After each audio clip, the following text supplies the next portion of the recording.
Hi guys, welcome back to my channel. I hope you're having a great day so far and welcome to today's video, which is going to be something a little different to my typical beauty content. We're going to be talking about the hidden, least talked about dangers of the internet or social media. We're going to be talking about something that I have really noticed has snuck in more recently for myself and for my mental health and how I view the world, something that has really been affecting me very, very negatively.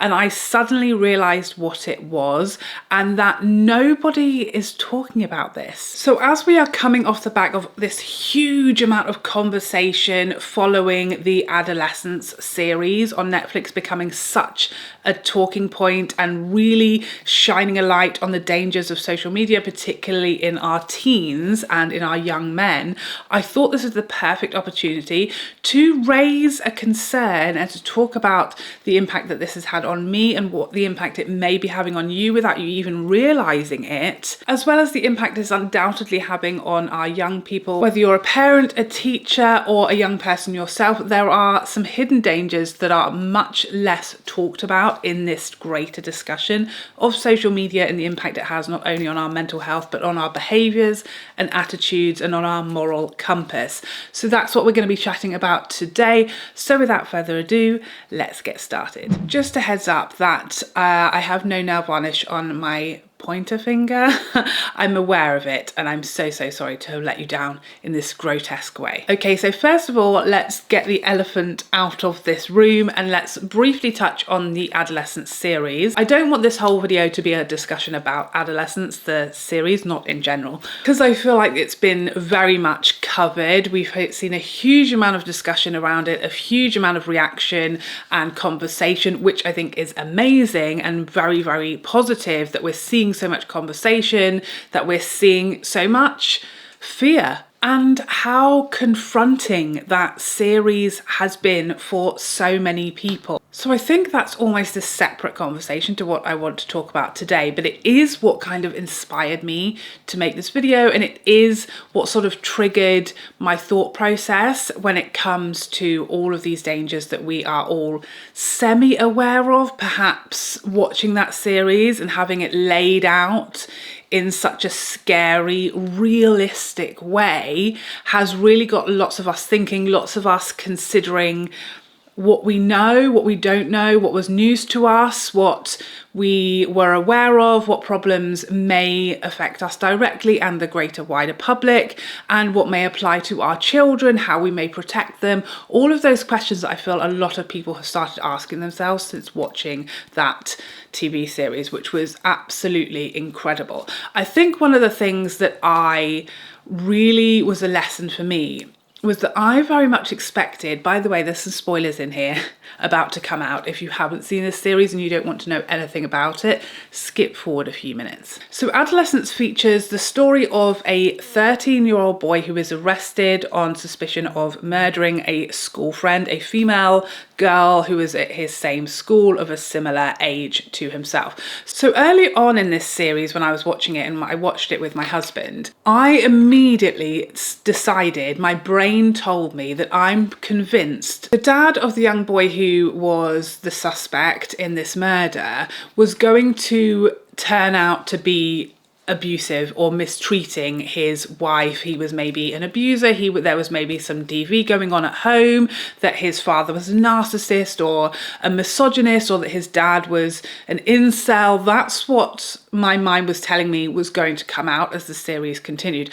And my husband actually said he thought that at the very beginning of this, it was going to turn out that the dad had actually committed the murder. And obviously we know that neither of those things were accurate. And I'm so glad, because the beauty of this series, what I loved about what they did here, is it didn't try to use a very easy, well, you know, obviously it's very shocking that a 13-year-old could commit such a crime, a violent crime at his age against someone of a similar age. That's obviously very, very shocking. And it's very easy, it takes very much the easy route to say, of course, he's from a broken home.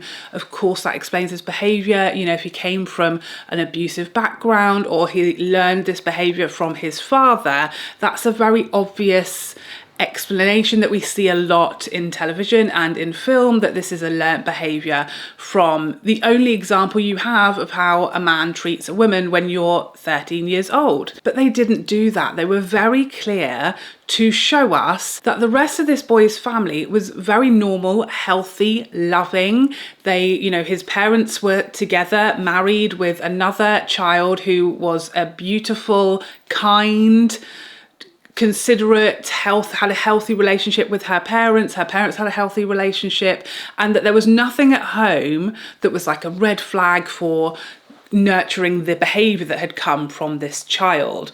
And where else could he possibly have got these ideas from? Could he possibly have become ingrained as an incel at 13 years old? How could he possibly have been brainwashed like this, if not from seeing it at home, from seeing these behaviours and hearing these beliefs at home? And in fact, none of them had come from home. They had all come from the internet, from content that we are aware of is out there, and perhaps we're not as aware of how accessible it is to young people on the internet and on social media, how rife this Andrew Tate type of content is. Now, for myself, being a content creator and also mother of 2 children, one being a son, 9 years old, and a daughter who is 10 and going to secondary school this year, I feel like I probably am more aware than a lot of people about the dangers of social media and the wider internet itself. This is something I had a really shocking lesson in a few years ago when I made a video on YouTube about my divorce. I'll never really know what it was that caused this video to reach the wrong side of the internet, but at the time when that video went quite viral on YouTube, years ago now, probably 3 or 4 years ago now, I was suddenly flooded with red pillars, with incels, with men who hate women, who hate everything about women, and I was flooded with thousands of comments and messages and threats and just the most terrifying comments and messages from thousands of these men. And that for me was a huge wake-up call to quite how many of these men there are out there who really have such venom and hatred towards women, and the way that they want to speak to women and the things that they will say to a woman, usually based on some experience, some negative experience that they've had, that in some way I was triggering for these men. For the most part, these men had been through a divorce themselves that had been very, very unpleasant, and I was a visual representation of that experience for them just by simply being a woman who was going through a divorce. Nothing about my personal situation in any way reflected what they were talking about and accusing me of and telling me I was doing or I had done or whatever. None of it was based in any reality of my situation, but clearly it was their reality and they were really happy to take it out on me. And that for me a few years ago was a really scary experience, because I had no idea before that video went viral that this existed. I had never heard of red pills. I had never heard of incels, really, maybe vaguely, but I didn't really understand what it meant and how rife it was. And that experience nearly had me quitting the internet, let me tell you. But I think over the last 5 years or so, there's been a lot of conversation about protecting our children. There's been a lot of conversation recently about limiting teenagers' access to smartphones and their ability to be freely on social media or freely on the internet. Countries like Australia banning the use of social media by anyone under the age of 16. I feel like legislation is starting to creep in to try and protect our children from damaging, traumatizing, and disturbing content that they may come across, as well as things like bullying and just really scary negative influences which are absolutely poisoning the minds of young, impressionable teenagers. So I think there's a lot of conversation about content, about videos and images that people will see on social media sites.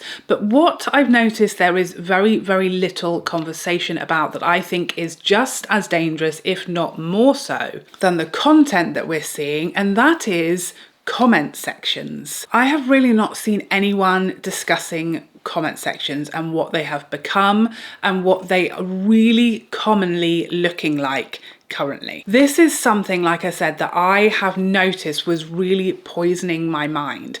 I really became a lot more aware of it and conscious of the impact of it on my mental health in the last few months. I've always tried to sort of protect myself as a social media content creator. I'm not someone who naturally, I know this is going to sound strange, but I don't love being on social media. I know that's my job, so it seems strange that it's not a natural fit for me, but it's a very uncomfortable fit for me. I often say to my husband, I want to go and live in, you know, the lives in the wild to television series. That's what I feel would suit me the most, to move somewhere where not a single bit of electricity or another human exists, but my children just won't sign up for it. But I do try my best to really be conscious and really to check in with myself about how I'm doing, what's impacting me, and take as many steps as I can to protect myself and my mental health from comments, from DMs, from trolls, from people just being very, very negative, and the impact that it has on me, because I am a sensitive soul. I'm a very empathic person, so I am affected probably more than your average person by a lot of negativity and just a lot of horror and negative, terrible, traumatic things that we currently are exposed to on a daily basis. So I make sure that I take regular breaks. I make sure that I am strategic in when I look at comments and when I read my DMs. I make sure that it's not first thing in the morning, it's not last thing at night, so it's not going to disturb my sleep, and it's not going to be the way I start my day. I take breaks from reading comments and DMs, and I do whatever I can to sort of protect myself as much as possible in the space that I'm in. I also recently deleted all the news apps from my phone. This was something that, again, I recently realized was really negatively affecting me, and it had sort of crept up without me realizing. I use those news apps like the Daily Mail app on frequently. Like, I was constantly opening those apps and reading news articles throughout the day. And the thing about the news these days is none of it's good. It's all terrible, shocking, frightening, upsetting, enraging. It's all bad news. That's what it should be called. It's not just news anymore. It's bad news. That's all we get, pretty much.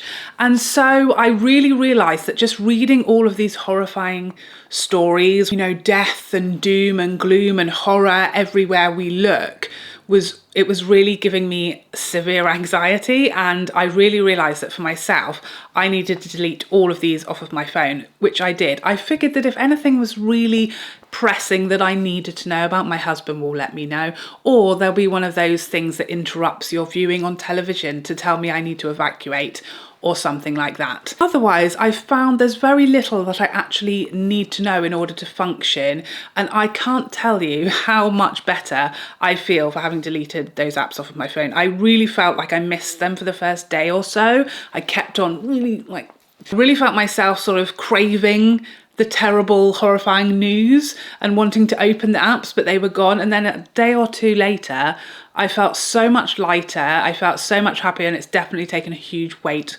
off of me, and my anxiety has completely disappeared. So that's something I only recently realized how much it was affecting me. And then I also realized recently, when I was really trying to search myself, what more could I do to protect myself, to keep myself at more peace, to protect my peace, to feel lighter? What else is affecting me? And what I realized is it's these comment sections. In particular, for me personally, on TikTok, but not limited there. I see it a lot everywhere else as well. Instagram is also a huge offender when it comes to really toxic, vile comment sections. And I think it's a given, and we all kind of realize that if you're watching content that is really controversial in one way or another, the comment sections are probably going to be in a similar vein. You know, for example, if you're watching an Andrew Tate video, the comment section, of course, is going to be full with mini wannabe Andrew Tates. I think we can all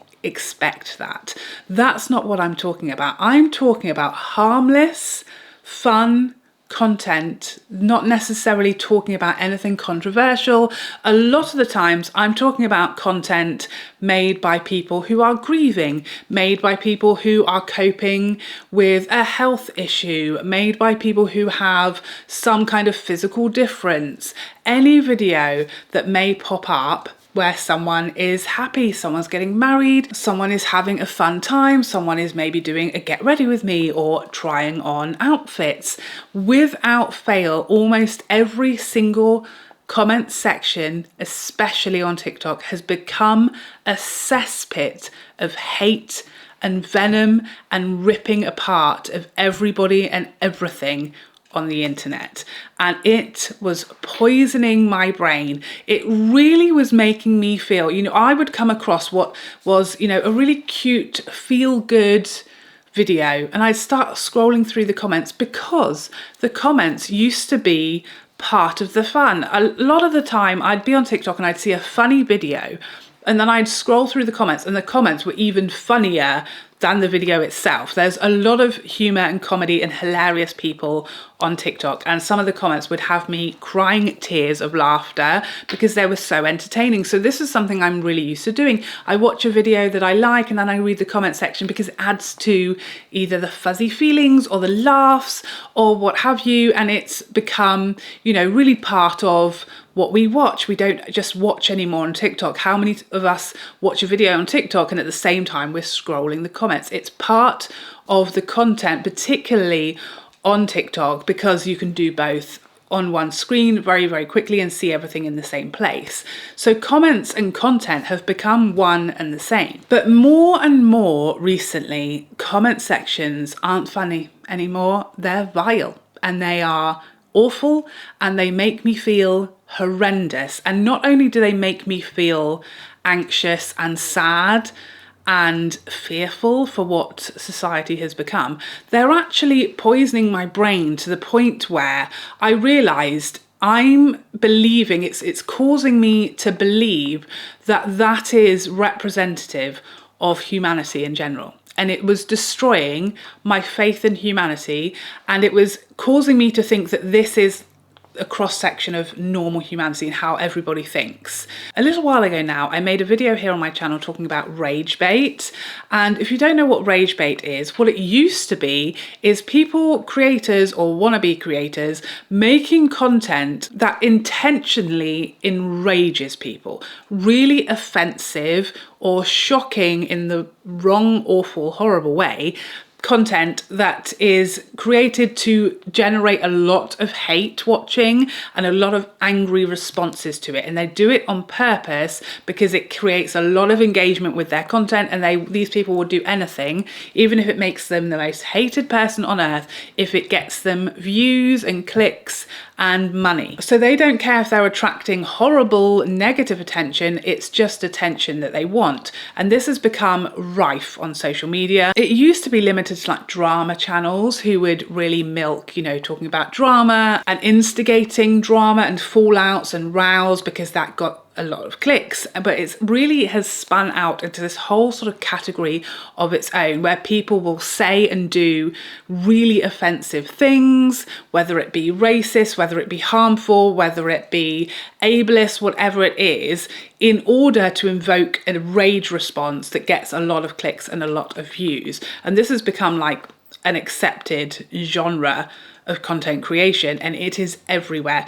It goes in levels, so there's the most sort of innocent level of it is people who will intentionally misspell or mispronounce something in their video, because then the grammar police will have to come along and it will annoy a lot of people and they'll have to correct the creator's spelling or their pronunciation or their grammar. And that's a way to sort of know that your content is going to get a lot of interaction, a lot of comments from people correcting you. That's a sort of minor example of rage bait, and then it can get as horrendous as you can possibly imagine, and I've seen it all. I did talk about this more in my rage bait video. If you want to find out about rage bait in more detail, watch that video. But what rage bait has evolved into now is not only content creators creating rage baiting content, it's also evolved into just anybody on the internet who wants a lot of attention making rage bait comments. So it doesn't just have to be content anymore, it's become a really common thing among young people, mostly teenagers,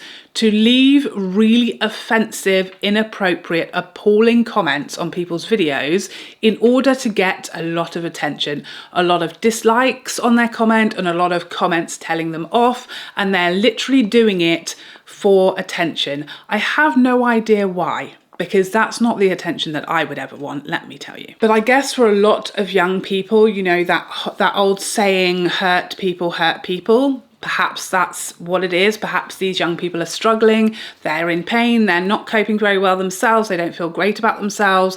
And so tearing someone down on the internet and then having a lot of people comment and engage with them perhaps gives them some feeling of power or control or pride, who knows. But this has become something that is almost every time I open a video on TikTok or on Instagram, because there are reels now and Instagram has gone much more to like a For You page setup where we don't just see the people we're following anymore like we used to. Now we see a lot of pushed content from people we don't know and that we aren't following. We're seeing a lot of content shown to us.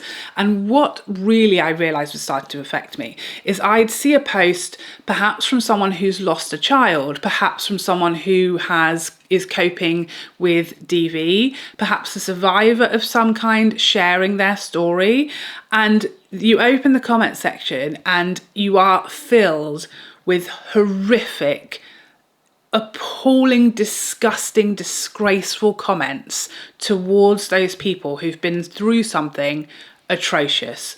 You also see it on a video of anybody who isn't a perfect, tiny, victorious supermodel, male or female. Again, the comment section will be rife of people mocking them, saying awful things to them, really shocking, offensive, appalling comments in every single comment section.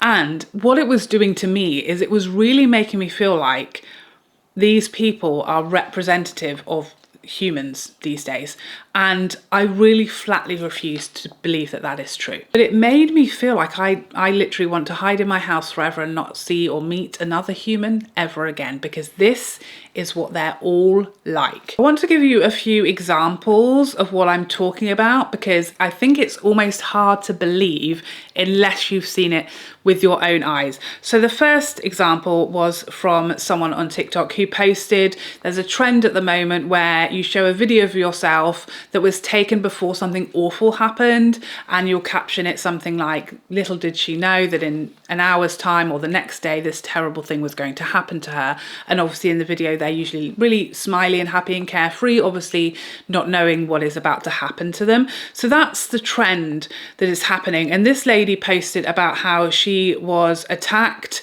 by a man 3 hours after this video, and the first comment when I opened this comment section was, what did she expect?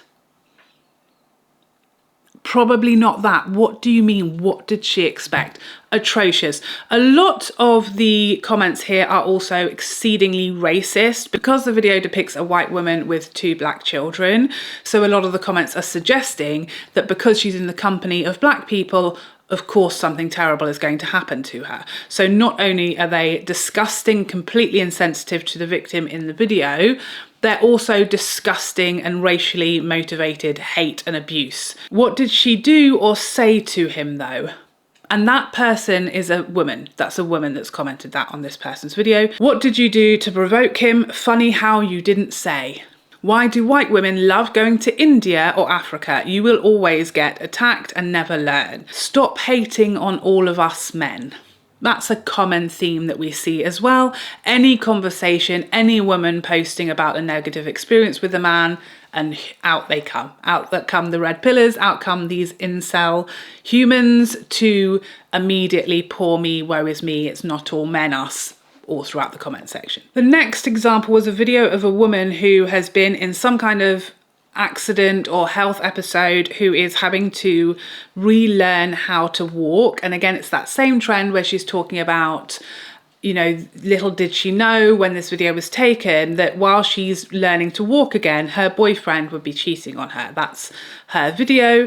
The comment section, you would think, would be horrified that someone would cheat on somebody who's just been through this horrific accident, and while, you know, she's in hospital recovering, they're out cheating with other people. You would think this would garner a lot of sympathy and appalled people at the boyfriend. Again, the first comment that you see in the comment section, what was he supposed to do? not that. I mean, he needs his needs met while you can't. Atrocious. Why would he not? If you can't do it for him right now, I mean, what is he supposed to do? That is almost all of the comments that you can see even scrolling for a while on that video. Next up, we have a video of a mother who is holding her baby who was born with a birth defect and only survived for a couple of days, and she's sharing the sort of a few moments that she had with her newborn baby as he survived for a couple of days, and they're taking photos with their newborn, the only photos they will ever get, the only photos that they'll ever get to have, and the only moments that they ever got to have with their baby. And he was also an IVF baby, I think that I'm understanding that correctly. So they went through this awful, horrendous, grueling journey to have their baby for only a couple of days. To me, a normal human being with normal human emotions, that's just devastating. So heartbreaking. And the only thing I can think of and feel for this couple is just awful grief, sympathy, pain, and just so much empathy for their situation, which I can't even imagine how painful it would be. And you open the comment section thinking there'll be this outpouring of love and support for this couple. The first comment is, I really don't understand how they can smile next to their dead baby. That was the first comment. The baby hadn't passed away. The baby was alive in these photos that they were taking, smiling with their newborn baby, which of course any mother and father would want to have photos with their newborn baby. The most beautiful, precious moments, even if they were so much shorter than the rest of us get to enjoy. I say nothing to smile about. That's the next comment. Weird idea to have a big smile in that kind of photo. Why are they all smiling? This doesn't make sense at all. Why smile? Confused.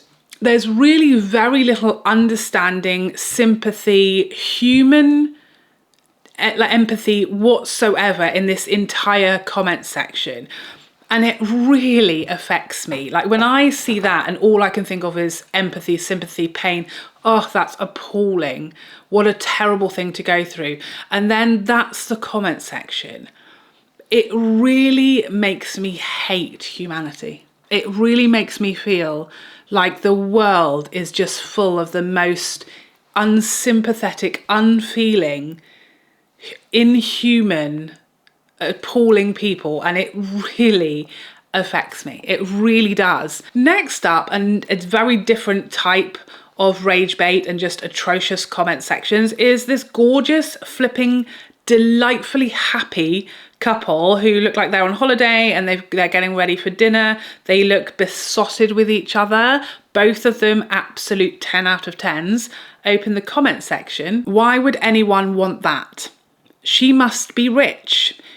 He is a model and she crying face. What is that build, bro? Is she disturbing you? Maybe tell her the truth, etc, etc, etc. Now, I'm a grown adult woman. I'm 41 years old. I've lived a life. I've done a lot of different jobs. I've worked in a lot of different environments, and I've been on social media with a platform for 8 years and counting. So I've seen a lot of offensive comments. I've had a lot of offensive comments and trolling comments said to me over those years. But I don't know how. A lot of people ask me how I'm still a soft, sensitive, empathic person, but I am, miraculously so. I still try to be as kind as possible in every situation, online, in person, as I possibly can in every single moment of my life. I'm always trying to be as kind a person and as pleasant a person and to have as positive of an impact on as many people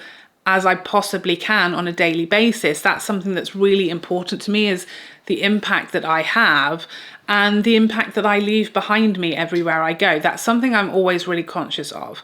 I just can't fathom people wanting this to be the impact that they have and the trail that they leave behind them. You know, I've just had a delivery, for example, and the DHL man, it makes me happy to be kind to him and ask him how his day is and have a little chat with the post lady when she comes. And if I go into the shop later, it makes me happy to ask the people who work in there, how's your day? How are you? Have a little chat. And maybe we'll both smile and leave, and you know that you've had a positive little touch on someone's day. That's important to me. It's important that my impact and my footprint on the world and in the other people in it is a positive one. And that matters to me. And I can't believe, I find it so hard to grasp that there are so many people out there with the opposite goal who get a kick out of ruining someone's day, hurting someone they don't even know on the internet who's happy or who's living their life, who doesn't know they exist, and having to like want to take them down or tell them that they want you to know that they think you're ugly or they think you're fat. I can't imagine what kind of person is going to say these things to grieving mothers and to victims on the internet. I just cannot grasp the motivation or where it's coming from. But do you know what the most alarming thing about this is? Because since I decided I want to talk about this, I'm going to make a video about this, and I started just, saving some videos where I saw, that would demonstrate the point that I was going to talk about and use in my video.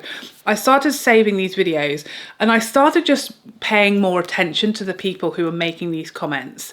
Whether it be rage bait and they're intentionally, purposefully being this offensive and disgusting to get a reaction, or whether they are just disgusting people, who will really know. What I started doing was looking at the profile pictures, or even going to the profiles of the people leaving these comments. And horrifyingly, 90% of the time, it's teenagers, and not 19, 18-year-olds. Most of the time, the vast majority of these comments are coming from people who look 16 and under.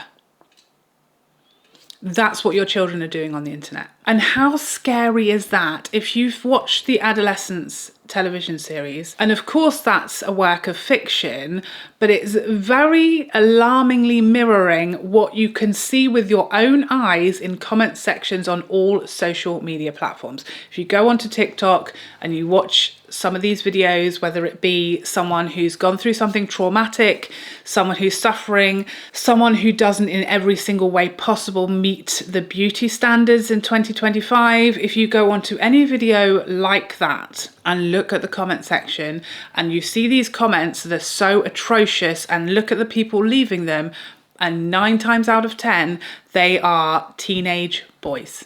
A lot of older women also, but most of it is coming from teenage boys, just like the character in the Adolescence program. I find that so scary, because that isn't a work of fiction. That is almost a documentary in waiting. Because these teenagers who think that's funny or cool to do, and that's how they're spending their time, much like it's poisoning me and my mind and my perspective on humanity, it's poisoning themselves also. There's no way these teenagers, for the most part, who are leaving these comments, and they're doing it all day long, probably the same type of comments, and they're reading it as well, and maybe they wouldn't usually leave these comments, but then they read a lot of them and they decide to join in, because there's also a pack mentality going on in these comment sections, and young children, teenagers, are very easily influenced. As we've seen, they copy their friends, they get drawn into gangs. It's very easily done when children are adolescents, no pun intended. It's very easy to corrupt them and influence them, and for them to join in with that gang behavior, and everybody start doing it. And then the more they see other people doing it, the more they're doing it. That is poisoning their brain. They're doing it to themselves. They're encouraging their own behavior. It's being completely normalized because of how rife and common it now is. And whether or not it started off with them really believing the words that they're saying to strangers on the internet, I guarantee if they do it for a little while, they will start believing it, and that's going to become their real life, real world personality, beliefs and behavior. And that is exactly what happened in the television series, and it's happening before all of our very eyes on social media, and it is rampant. It is everywhere. When I was looking for content to use in this video to demonstrate what I was talking about, it was wildly, shockingly easy for me to find it. I thought I'll go on TikTok and I'll try and find a few of these videos where I've seen terrible comment sections. Didn't even have to scroll. It was almost every video on there. It's not just TikTok either. It is on Instagram. Sometimes it will pop up a good news story and someone getting married or some lovely thing, or some, you know, a video of someone talking about a negative experience they had, and the comment section is exactly the same as we've just been talking about in these TikTok videos. I see it less on YouTube. I've spoken about recently about how I feel like YouTube has become the grown-ups platform, in the way that Facebook went from being us as teenagers all using Facebook because it was like the only social media site there was, and now it's the social media site for old people, myself included. I feel like YouTube has become the video site for old people because all of the young people went to TikTok or Instagram or Snapchat, which I didn't even know really existed still. So I feel like YouTube has been left to the adults, and so we're seeing, that's why we see a lot less of it here, because it is young people and teenagers mostly that are doing this. I wonder how many of these people's parents are aware that these teenagers, this is how they're behaving online, this is how they're talking, because much like in the Adolescence television series, the parents there had really zero idea that this boy had been brainwashed, that he was starting to hate women and become a misogynist and become dangerous and, you know, drinking in all the Andrew Tate red pill content he could. His parents had no idea that was happening. His school had no idea that was happening. I wonder how many of these people that we're seeing leaving these comments on the internet and leaving that digital footprint for their future, I wonder how many of their parents have any idea and would ever think in a million years that's how their children, their teenagers are talking to people on the internet, because it's only a matter of time before these people have so normalized that way of thinking and that way of talking that it becomes their normal way in real life, off of the internet and in person, way of talking to people and treating people and acting on the things that they're saying. And pretty soon it's going to be a pretty terrifying world to live in. So I think this is something worth drawing attention to. I think this is something worth us knowing about. That the comment sections are becoming even worse than the content as far as the impact they're having on us, the influence they're having on us, as well as our young people, and the dangers that that could cause. I think it's also worth us checking in with ourselves. Have we noticed this?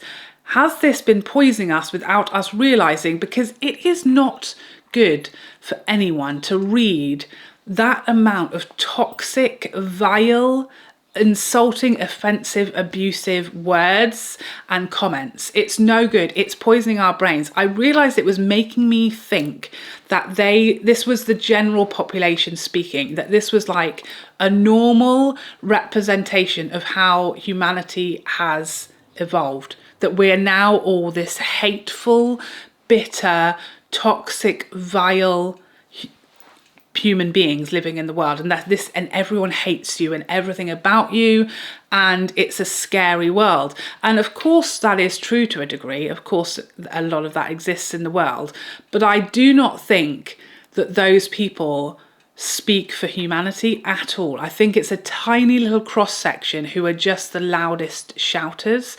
And the rage bait works, because when people leave really vile, offensive, horrible comments, they will get a lot of replies. They'll get a lot of likes and a lot of laughter from like-minded idiots. And they'll also get a lot of telling off from people who are shocked. So then what happens, because there's a lot of interaction on those comments, is they get boosted up to the top of the comment section. So they're the first comments you see, and maybe you don't make it past them to all of the normal people comments who are just commenting normal, kind, positive, supportive things.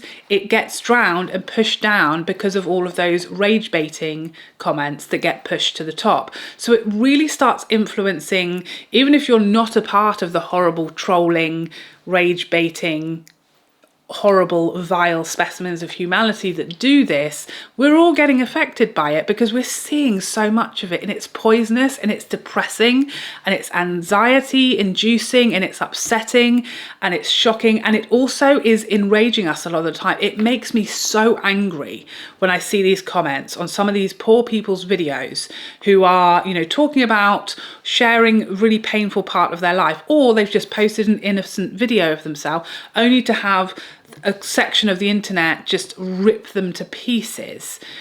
It's awful to see. It hurts me, it upsets me, and it makes me angry. And that is a lot of the emotion that we feel now when we're looking through comment sections. Instead of it being funny, entertaining, adding to the humor in these videos, or just seeing a lot of kindness, that's all makes you warm and feel fuzzy feelings in your cockles when you see a nice video and the comments section is really positive. It really uplifts you. It really makes you feel warm and fluffy inside. It has the same opposite effect when all you read and see is toxic vileness. It shrivels us up inside and it makes us feel like that's what humanity has come to, and it hasn't. They're just being shown to us more because they're rage inducing. So for me, one of the scariest things about the internet and social media when it comes to my young people joining that horror cesspit one day is not just the content. It's not just keeping them away from watching Andrew Tate or keeping them away from watching anything that may be a toxic impact on them or their mental health or their body image.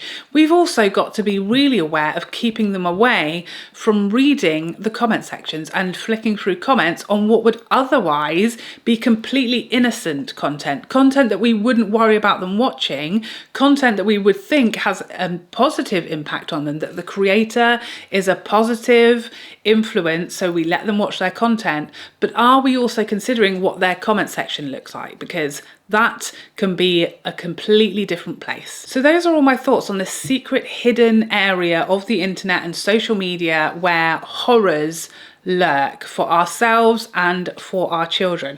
Please let me know all of your thoughts on this topic. Have you watched Adolescence? What did you make of it? Did it scare you? Did it scare you for your children? Did it influence anything when you're thinking about your children and using social media? Did you have any conversations with your teenagers about it? I'd love to know all of your thoughts on that television program, on this reality of the internet. Did you know, were you aware of what comment sections have turned into in 2025 on social media? Have you seen it for yourself? Please let me know all of your thoughts on this topic in the comments section down below, and let me tell you, I'll be keeping it away from toxic influences, so you don't have to worry about my comment sections because I will be keeping a close eye on it. So thank you so much for joining me today. I hope you enjoyed this video and you found it helpful and somewhat enlightening, and I would love to see you in the next one. Otherwise, take care for now. Bye.